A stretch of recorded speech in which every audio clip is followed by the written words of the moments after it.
Sa pangalawang araw namin ng pag-harvest ng pipino, bulaklak ng kalabasa, sitaw, patola at saka talong, talaga namang mas marami na to kumpara dun sa nauna.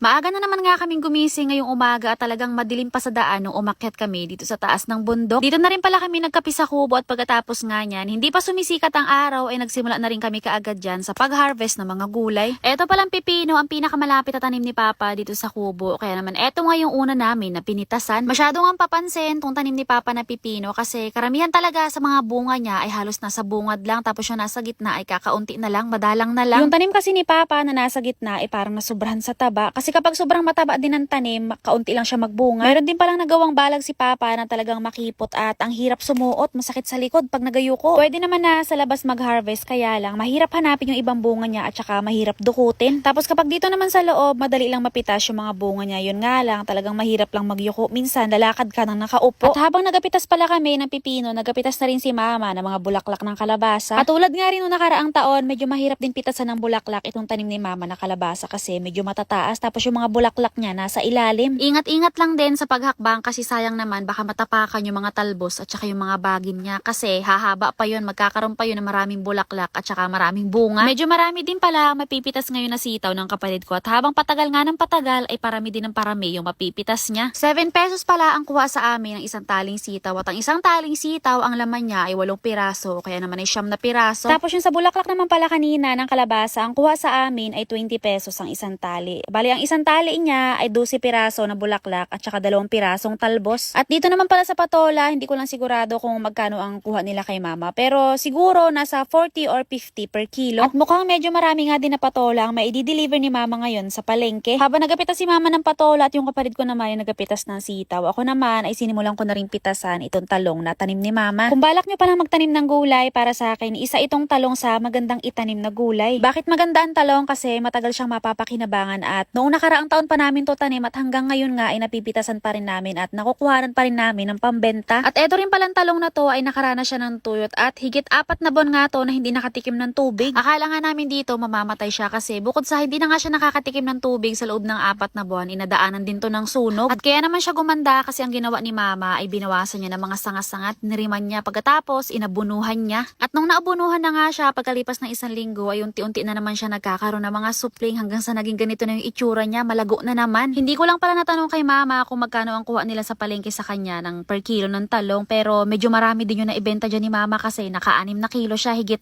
kalahating bandil din. Pagkatapos magpitas ng bulaklak ng kalabasa, patola at saka sitaw, ay pumunta na kami dito sa kubo para dalahin yung mga na-harvest namin. Tapos eto palang pinitas ni Mama na bulaklak ng kalabasa, ikulang para maging 3 tali. Kaya naman pumunta nga muna ako dito sa tanim ko na kalabasa at meron naman ako napitas dyan ng mga 4 na piraso. Alam nyo ba, kapag dumami na ang bulaklak ng kalabasa ni Mama, dito kami matatagalan mag-harvest kasi no nakaraang taon talagang tanghali na kami bago matapos kasi nakaka-80 tali kami nun. Pinitasan ko rin pala dyan yung sitaw ko at meron nga rin ako nakuha dyan na 4 na tali. Sinama ko na lang dun sa kapatid ko at yung kapatid ko naman meron siya napitas na 2 bandel. At dahil nga maaga kami na namitas kanina, kaya naman maaga din kami na natapos. Dito na pala namin tinatali yung mga sitaw at saka yung mga bulaklak ng kalabasa, tapos yung mga pipino at saka mga patola naman na ikikilo pa yan mamaya sa baba sa bahay bago i-deliver sa palengke. Sila na lang pala yung nagbuhat ng mga gulay pababa at nagpaiwan na lang ako dito sa kubo. Ito pala mga sitaw ko rin na toro ay hindi ko pinitasan kasi hindi pa siya sobrang malalaki. Yung mga buto kasi nito ang masarap kainin, kaya naman mas maganda na pabintugin ko pa siya ng sobra bago ko siya pitasin. Dito rin pala ako kumain ngayon mag-isa sa may kubo at ang ulam ko nga lang dyan ay natirang ulam at saka kanin nila Mama kagabi. At yung mga napitas nga kanina pagkatapos nilang i-deliver sa palengke ay umakyat na rin ulit sila lahat dito sa taas. Pagkatapos kumain, ito pala yung ginawa ko. Tinutulungan ko dito na umakyat itong sitaw ko na haba na kulay violet. Fast forward tayo, dito rin pala kami kumain ng tanghalian at kinahaponan nga ay ito naman yung ginawa ko. Naggambol naman ako ng aking mga tanim na talong. Naggamas-gamas din pala ako dyan ng mga damo na makulimlim pa at pagkatapos ko naman dyang maggambol ng talong ay pumunta naman ako dito sa tanim ko na mais at mag-aabono naman ako ngayon. Ito pala yung tinanim ko na mais na itim at pangalawang abono na to. Medyo maayos-ayos to na abonuhan kumpara dun sa isa kong tinanim na mais na talagang dikit-dikit. Ang hirap kong mag-abono dun. Pagkatapos ko namang mag-abono dyan ng mais ay bumalik na ulit ako dito sa kubo at hindi pa sobrang hapon to at medyo mataas pa talaga yung sikat ng araw, pero nag-iintindi na ako dyan na umuwi kasi meron pa akong pupuntahan. So yun lang for today's video. Bukas ulit. Thank you for watching!